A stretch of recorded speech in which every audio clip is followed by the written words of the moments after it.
បាទសួស្តីបងប្អូនគ្នាបាទថ្ងៃនេះខ្ញុំបាទធ្វើការថតវីដេអូនៅតាមផ្លូវយើងចាក់ទៅផ្លូវជាតិលេខ3បងបាទទៅវត្តស្លែងណា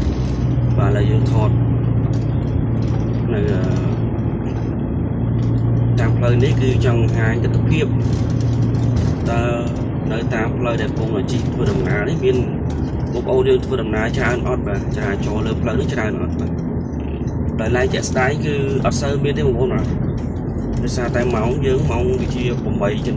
ពេលអញ្ចឹងទៅវាមិនសូវមានចរាចរណ៍ច្រើនទេមួយ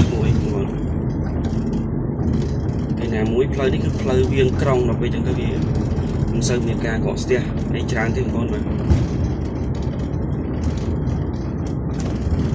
អរគុណបងប្អូនបាទបងប្អូនចង់ធ្វើដំណើរតាមផ្លូវហ្នឹងបានប្តីតែអត់ស្ទះទេបាទមិនមានការកកស្ទះអីទេបាទ